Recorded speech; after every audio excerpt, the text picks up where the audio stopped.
시험이라는 학교에서 보는 시험이 아니고요. 시험이라는 말은 헬라어로 페이라조라고 하는 말인데, 이 말의 뜻은 한번 걸어본다, 한번 옆구리를 찔러본다, 그런 의미입니다. 한번 걸어본다. 사람이 한번 걸어서 넘어지나 안 넘어지나 한번 걸어보는 걸 시험이라 그럽니다. 물론 다른 뜻도 있어요. 걸어보았는데 넘어지지 않으면 그냥 시험 한번 본 걸로 끝납니다. 안 넘어지면. 그런데 한번 걸어봤더니 넘어졌다.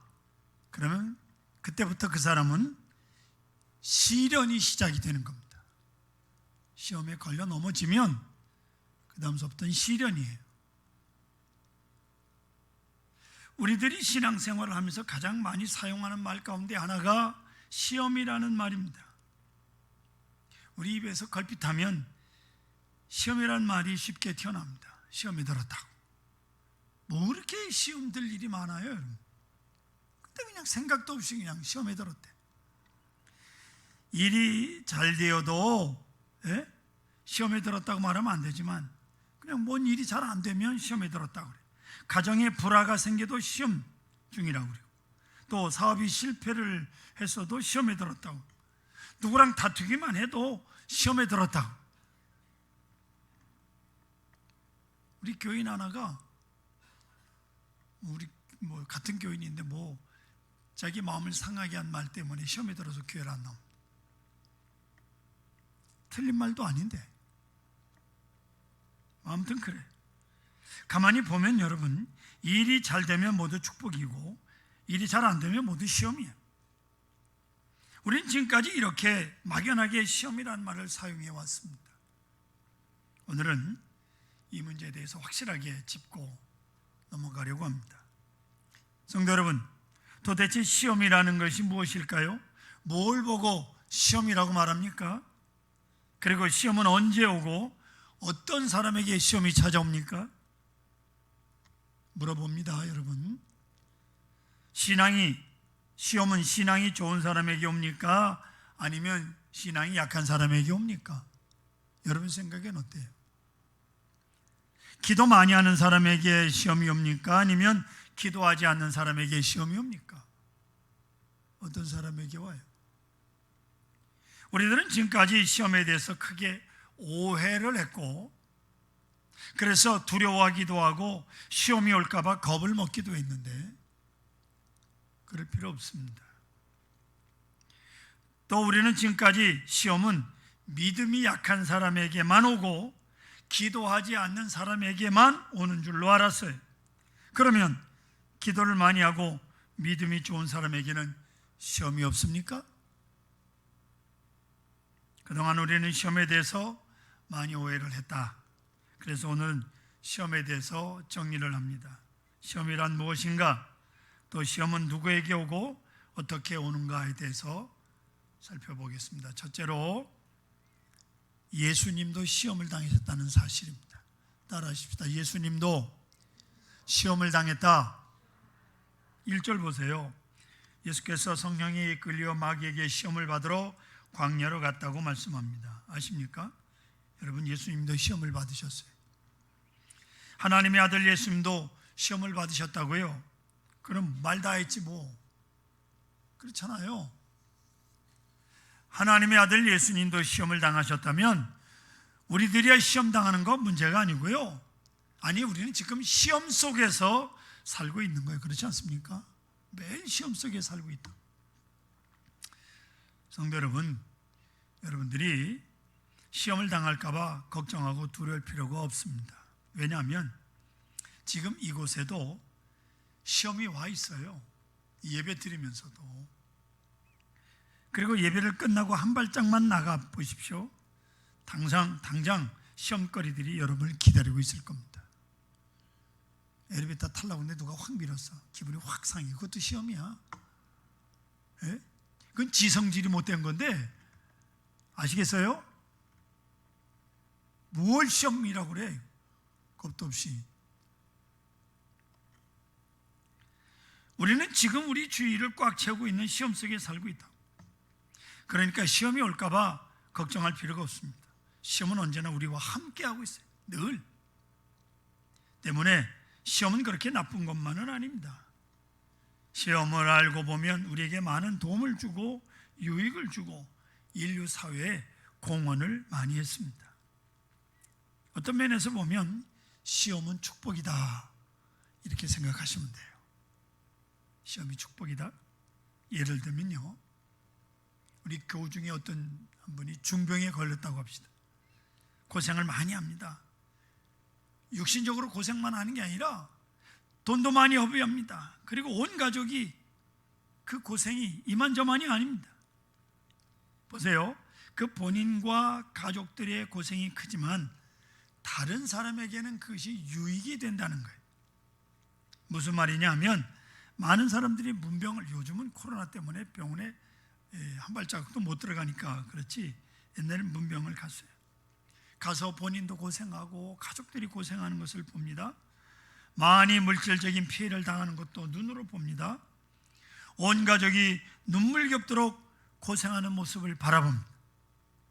그런 모습을 바라보는 사람들은 한결같이 느끼는 것이 하나 있습니다. 뭐예요? 나름대로 생각하는 바가 있습니다. 깨닫는 바가 아주 큽니다. 결국 한 사람 때문에, 한 사람의 중한 질병 때문에 많은 사람들이 정신적으로, 심정적으로 많은 것을 깨닫는. 여러분, 만일 질병이라는 것이 우리 주변에 없어져 보십시오. 어떤 결과가 나타나겠습니까? 사람들이 살아가는 모습이 엉망일 겁니다. 조심도 없어질 것이고, 규칙적인 생활도 없어질 것이고, 노력도 감사하는 마음도 없어지고, 나태와 무질서한 생활이 난무할 것입니다. 그런 면에서 보면 죽음도 마찬가지예요. 어느 사회학자는, 사회현상을 연구하는 학자가 이런 말을 합니다. 인간의 죽음은 인류 문명에 적지 않게 공헌을 했다는 거예요. 죽는 사람이 있으므로 사람들이 죽지 않으려고 노력해서 긴장을 유지하는 거예요. 죽겠다 그러면 그냥 밥도 먹지 말고 일도 말고 그냥 죽으려고 노력을 해야 되는데, 말은 죽겠다 그러면서 먹기는 그냥 개걸스럽게 먹지를 않나? 예? 함부로 죽겠다는 말 하지 말라고요. 죽고 싶을 때 살겠다고 그러십시오. 자동차 사고가 있으니까 여러분 질서 정신을 갖게 되고 질서가 유지되는 거죠. 부딪히면 지가 죽고 다치니까. 전염병이 있으므로, 코로나가 있으니까 사람들이 위생에 대해서 유익하고요, 청결 생활하잖아요. 밖에 나갔다 오면 손 씻는 일부터 시작해서. 그렇지 않아요? 어떤 때는 이 세상에 질병이 없으면 좋겠다는 생각이 들 때도 있습니다. 그리고 사고도 없고 울어야 할 일도 없고 추위도 없고 더위도 없으면 얼마나 좋을까 하는 생각을 할 때가 있어요. 아마 여러분들도 그런 생각은 한 번쯤 다 하셨겠지요. 그런데 그것이 그렇게 좋은 것이 아니라는 것. 춥지도 않고 덥지도 않은 가을 날씨 같은 곳에서 살게 되면 사람의 체력이 약해져서 생명이 단명한다는 거예요. 아시겠어요? 사람이 추웠다 더웠다 하는 기후 속에서 살아야 건강하고 강해져서 오래 사는 거예요. 그런 면에서 우리나라는 하나님께서 천혜의 자연 조건을 주신 나라라고, 할렐루야, 감사하며 살아야죠. 우리는 1년 44철 통해서 춥고 더운 것을 주기적으로 경험하며 살아갑니다. 어제는 한 7시쯤 못해서 나갔는데 정말 땀이 줄줄줄줄 흐르더라고요. 저녁 때인데도. 그리고 우리 한국 음식이 맵고 짠 그런 것들이 다 주식이잖아요. 그런 것들을 섭취하다 보니까 체질적으로 강한 체질을 타고났어요. 그래서요, 그 결과 오늘 한국 사람들은 세계 어느 나라에 갖다 놔도 살아갈 수가 있어요. 넉넉히 살아갑니다. 이미 연단을 다 받았어요. 더운 것도 연받았고 추운 것도 연단받았고 음식도 연단받았고. 그런 면에서 우리는 시험에 대해서 두려워할 것도 없고 겁낼 것도 없다. 시험은 누가 당했다고요? 예수님이 시험 당했으니까 우리야 뭐 당연하다 그렇게 생각하시면 돼요. 두 번째로 기도 많이 하는 곳에도 시험이 있다는 겁니다. 오늘 성경에 보면 예수님이 40일간 금식 기도를 하셨어요. 여러분, 예수님이 금식을 하셨다면 그냥 대충 하셨겠습니까? 철두철미하게 금식하시며 기도를 하셨을 것입니다. 왜 40일간 금식 기도를 했는지 뒤에 나옵니다. 그런데 오늘 본문을 보시면 그렇게 40일씩이나 금식 기도를 끝낸 예수님도 마귀가 겁없이 찾아와 시험을 합니다. 그러면 말 다 했지 않습니까? 제가 자주 말씀을 드립니다. 전도사 시절에 대학원 다닐 때 목사님 2분 따라서 15일간 금식하러 들어갔다가 저는 6일 만에 도망 나왔다고. 금식하는데도 마귀가 계속 시험을 해요. 먹으라고. 그래서 먹는 거에 지고 제가 나왔습니다. 못 견디겠더라고요. 그건 정말 죽는 일이에요. 죽는 시험이에요. 금식이라는 게. 시험은 심지어 40일씩이나 철저하게 금식한 하나님의 아들 예수님에게까지 찾아옵니다. 어떻습니까? 시험은 기도 속에도 찾아옵니다. 그러니까 여러분들 기도한다고 엎드리면 다 한 것 같아요. 오래 한 것 같은데 5분도 안 돼서 일어나는 거예요. 그 마귀가 시험하는 거예요. 아시겠습니까? 기도거리가 얼마나 많은데 달랑 5분 앉아있고 그리고 기도 다 했다고 그러고 가요. 그걸 새벽 기도라고 그러고 나오고, 예배 시간에 좀 5분이고 10분이고 좀 일찍 와서 한 10분이고 5분이고 좀 깊이 예배를 위해서, 그리고 여러분들 기도 못하던 걸 좀 기도를 좀 해야 되잖아요. 앉아가지고 머리 숙이고 등 잠깐 갖고 기도 다 했대.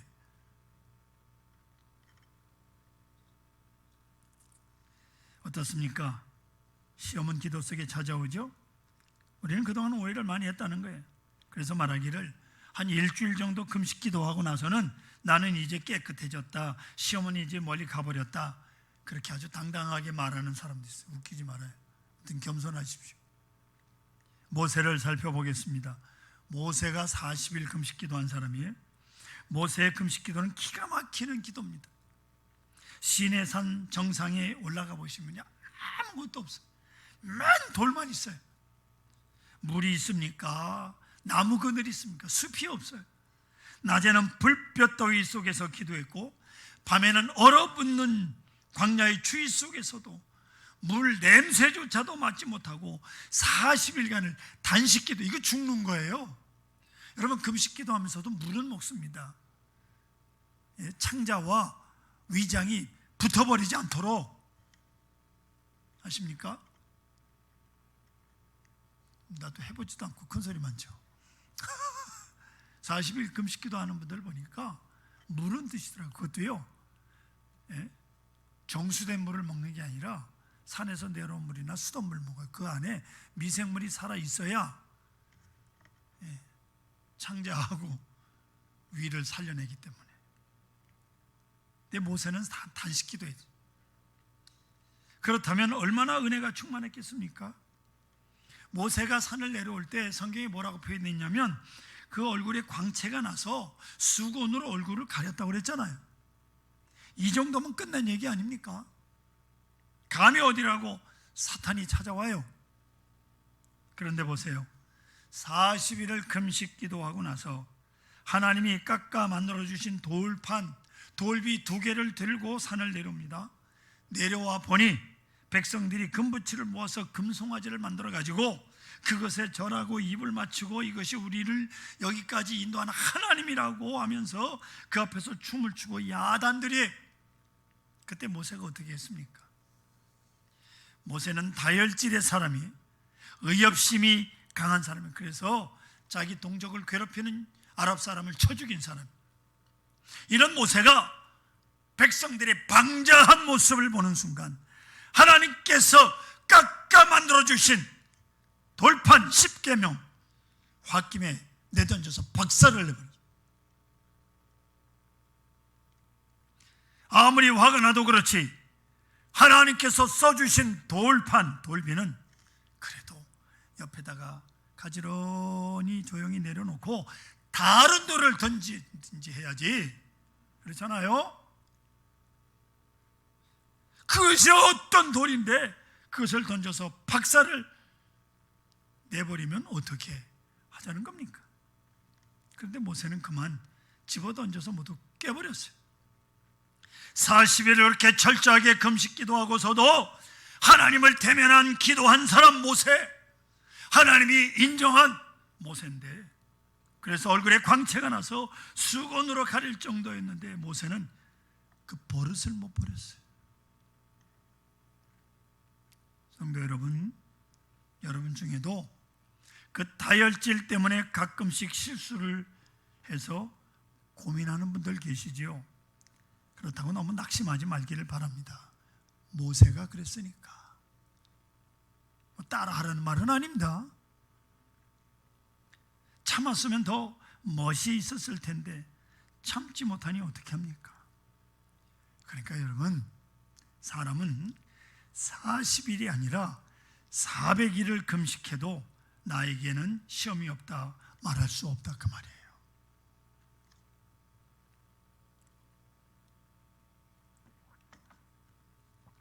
제가 자주 말씀을 드리는 분입니다. 젊어서 너무 담배를 많이 핀 권사님이신, 예수 믿고, 근데 그러다 보니까 시신경을 잃어버려서 앞을 못 보셔요. 딸이 새벽 기도를 모시고 갑니다. 새벽 기도 갔다 왔습니다. 아침에 손주들이 좀 뭔가, 외손주 녀석들이 할머니 심정을 건드렸어요. 소리를 지릅니다. 뭐가 갑갑하니까, 이 권사님이 앞이 안 보이니까. 그 딸이, 엄마는 새벽에 가서 은혜 잘 받고 와서 왜 성질을 부리냐 그랬더니, 야 이년아, 은혜는 은혜고 성질은 성질이다 그랬답니다. 예? 따라하십시오. 은혜는 은혜고 성질은 성질이다. 왜 안 따라해요? 다시 합니다. 은혜는 은혜고 성질은 성질이다. 사람의 본성이요, 천만의 말씀이에요. 하나님께서 확 뒤집어 놓기 전에는 안 바뀌어요. 그래서 사탄의 시험은 기도 많이 하는 사람에게도 찾아오고요, 성공했다고 하는 사람에게도 찾아오고요, 나는 이미 섰다라고 하는 사람에게도 찾아오고요, 나는 은혜가 충만하다고 하는 사람에게도 찾아옵니다. 그러면 우리는 어떻게 살아야 됩니까? 은혜가 충만하긴 합니까? 뭐 40일 금식 기도를 하긴 했습니까? 예? 성공을 하긴 했습니까? 그러나 뭐 시험이 오면 그 시험을 무시하고 사시면 됩니다. 그리고 두려워할 것도 없다, 그 말이에요. 네. 또 나를 이렇게 넘어뜨리는구나 회개하고 그러는 거예요.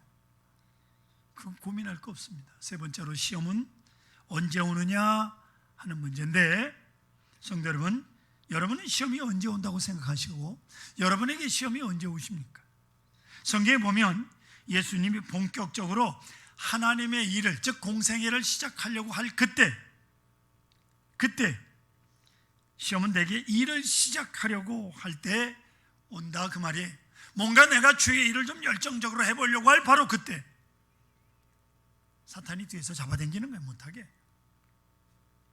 그러니까 예수님은 이 시험을 이기고 나서 3년 동안 하나님을 위해서 공생의 일을 하셨어요. 그런 의미에서 시험은요, 다른 말로 훈련이라고도 하고 연단이라고 말하는 거예요.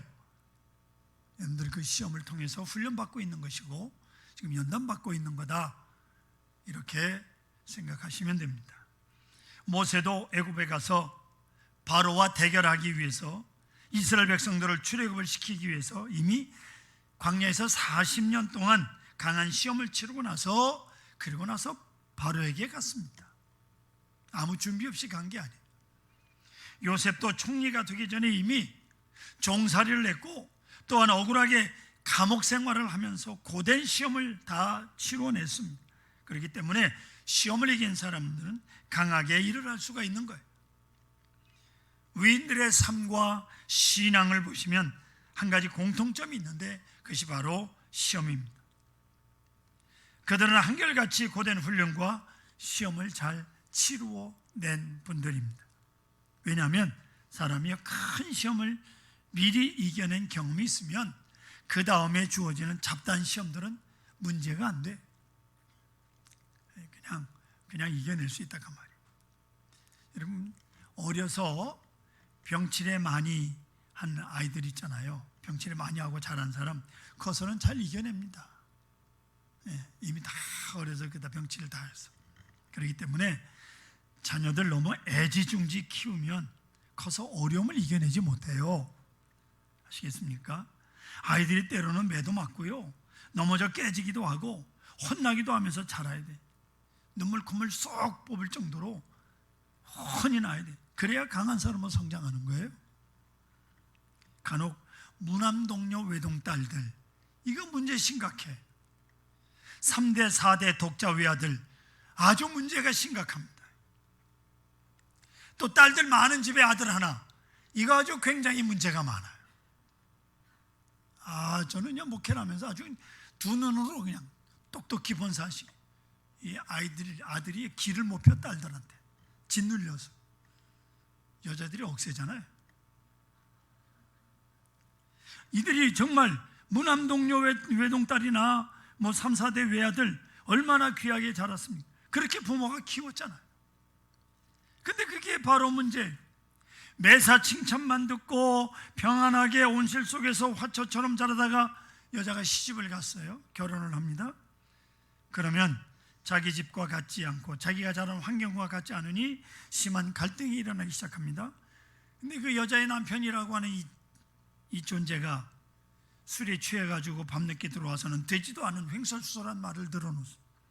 생전 듣지도 않고 겪어보지도 못한 딴 세상의 모습을 이 여자아이가 겪는 거예요.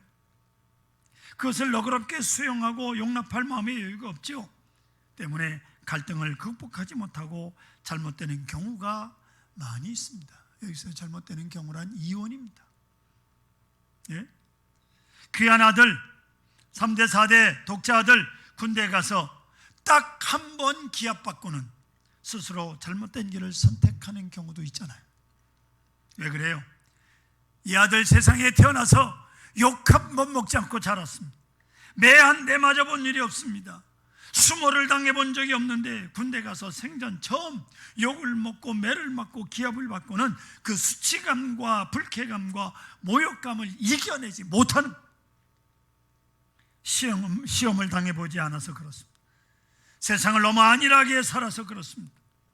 그래서 사람은 성장하는 과정 속에서 욕도 먹어보고 먹으면서 자라고 매도 맞아보고 눈물도 흘려보고 때로는 굶기도 좀 해보고 자라야 그런 사람이 모진 세상을 살아가는데 문제가 없는 거예요. 때로는 자녀들 일부러도 굶기세요. 한 번도 안 하고 라면도 안 끓여본 사람에게 엄마가 라면 끓이는 법을 가르쳐준다고, 얘야 냄비에다 물을 좀 갖다가 올려놔라, 엄마 물 끄는데요, 그러면 그 라면 갖다가 부어라, 펄펄펄 끓었는데 갖다 먹어라. 이게 엄마가 라면 끓이는 법을 가르쳐주는 거예요. 입으로 다 하는 거야. 엄마가 다 하면 안 돼요. 그 시키는 거예요. 여러분, 이스라엘 민족이 왜 그리 강한지 아십니까? 우리나라가요 6.25 전쟁 3년 하는 동안 남북한 중공군까지 통틀어서 150만 명이 죽었어요. 다친 사람은 말도 마, 죽은 사람. 그런데 유대인들은 자신들의 전쟁도 아닌 세계 제2차 대전 때 히틀러에게 1천만 명의 유대인 가운데 600만 명이 학살을 당했습니다. 400만 명 남았어요. 그러니 그 남은 유대인들이, 그 민족이 강해지지 않을래 않을 수가 있겠습니까?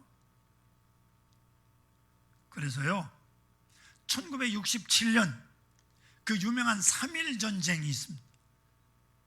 600만 명의 유대인과 그 주변에 있는 사우디아라비아, 이란, 이라크, 시리아 1억이 넘는 아랍 국가하고 전쟁을 해서 600만 명이 3일 만에 전쟁을 이겼어요. 그게 유명한 1967년 3.1 전쟁 얘기입니다.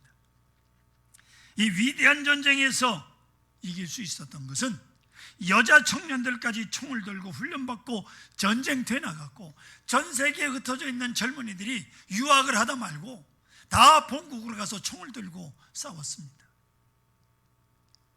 아랍 청년들은 다 숨어버렸는데 이스라엘 청년들은 고국으로 돌아가서 총을 들고 싸웠습니다.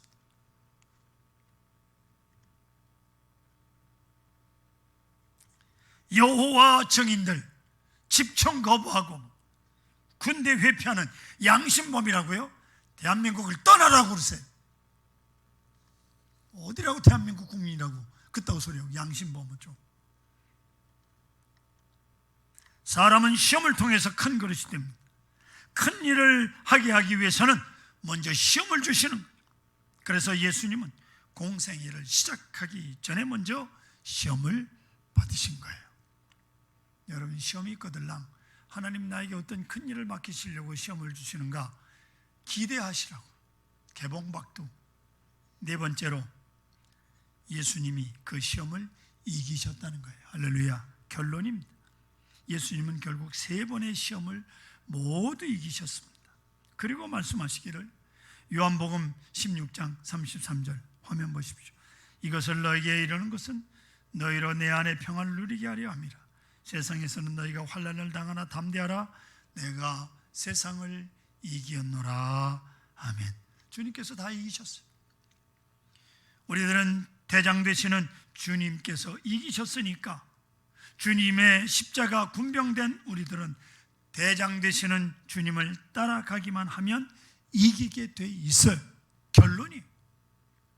그래서 야고보 사도는 이렇게 말씀합니다.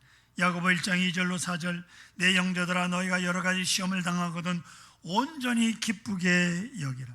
이는 너희 믿음의 시련이 인내를 만들어내는 줄 너희가 알미라. 인내를 온전히 이루라. 이는 너희를 온전하고 구비하여 조금도 부족함이 없게 하려 함이라 말씀하고 있습니다. 말씀을 마칩니다. 사랑하는 성도 여러분, 지금 한창 시험 중에 있는 분 계십니까? 주님이 이기게 해줄 것을 믿으시고 잘 견디십시오. 아멘. 그리고 주님이 나와 함께 하신다는 것을 믿으십시오. 그 시험이 다 지나간 후에는 하나님께서 여러분들을 아주 강한 신앙과 삶의 소유자로 만들어 놓으실 것입니다.